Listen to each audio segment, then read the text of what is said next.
In the early 1990s, a band from rainy Aberdeen, Washington erupted onto the global stage and didn't just change music, they torched the glitzy remnants of the 1980s rock scene and rewrote the rules for a generation. Nirvana wasn't just a band. They were a cultural detonation. And their impact wasn't subtle. With one distorted chord and a scream of discontent, they buried hair metal, humbled the music industry, and became the unlikely voice of an entire youth movement. This is how Nirvana destroyed the 80s and changed rock forever. To understand Nirvana's seismic impact, you have to understand the musical landscape they disrupted. The 1980s rock scene was bloated with glam metal excess. Bands like Motley Crüe, Poison, and Bon Jovi dominated MTV with teased hair, tight leather pants, and lyrics soaked in sex, drugs, and hollow rebellion. The music was flashy, the personas were over the top, and the image often outweighed substance. Record labels pushed formulaic, arena-ready anthems that sounded increasingly indistinguishable. Pyrotechnics and power ballads ruled the charts. Authenticity was an afterthought. The 80s had become a neon blur of manufactured rock stars, where style eclipsed soul. And as the decade waned, many young people, particularly those outside of the Hollywood bubble, felt alienated by this glitzy facade. Something had to give. The cracks were showing. Enter Nirvana. While hair metal reigned supreme in Los Angeles, something much darker and more genuine was brewing in Seattle. The Pacific Northwest's music scene was raw, loud, and indifferent to mainstream polish. Bands like Soundgarden, Mudhoney, and Green River were playing music that combined punk's aggression with heavy, sludgy guitar tones. But it was Nirvana, led by the shy, troubled Kurt Cobain, that would become the breakout. With bassist Krist Novoselic and drummer Dave Grohl, Nirvana crystallized a sound that captured disillusionment like no band before. Their music was abrasive but melodic, introspective yet universal. Their lyrics spoke of alienation, apathy, and angst, echoing the inner lives of countless youth who felt unseen by the pop culture of the time. On September 10, 1991, Nirvana released Smells Like Teen Spirit as the lead single from their upcoming album Nevermind. Nobody saw what was coming. The song opened with a jagged guitar riff, exploded into a feral chorus, and carried Cobain's now iconic snarl, "Here we are now, entertain us." It was a challenge. It was a war cry. When MTV aired the Smells Like Teen Spirit video, a grimy high school pep rally turned riot, it became an instant anthem for the disaffected. The song didn't climb the charts. It bulldozed them. Within months, Nevermind was selling 300,000 copies a week. By January 1992, it had knocked Michael Jackson off the #1 spot on the Billboard 200. Nirvana had not only arrived, they had conquered. And with their ascent, the glittering tower of 80s rock came crashing down. Nirvana didn't just get popular, they changed what popularity meant. Almost overnight, glam metal acts found themselves irrelevant. Stadium tours were cancelled. Albums flopped. The same bands that had defined an era now seemed ridiculous and out of touch.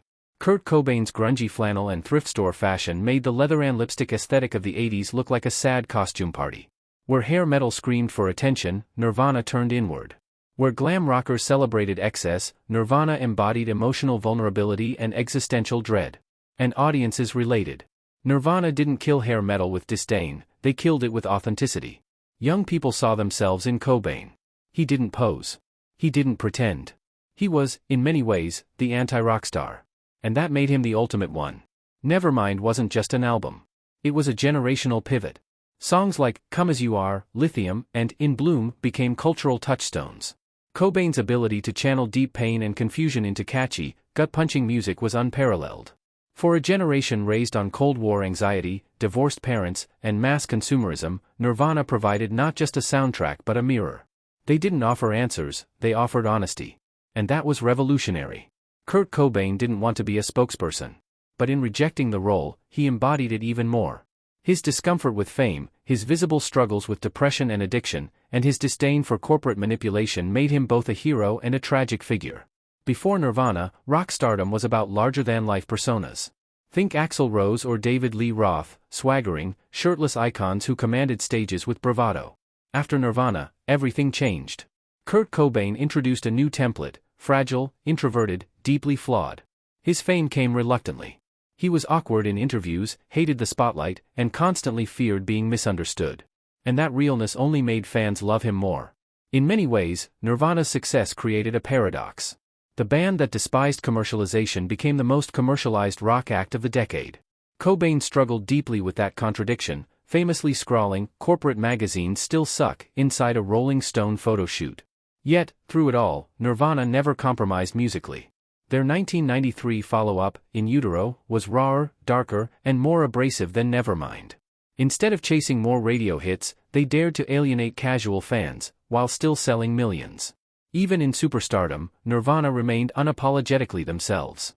On April 5, 1994, Kurt Cobain took his own life at age 27. The news hit like a thunderclap. Fans around the world mourned not just the man, but the ideals he represented. He was seen as the last honest rock star, and his death felt like the end of an era. Cobain's suicide crystallized his mythos.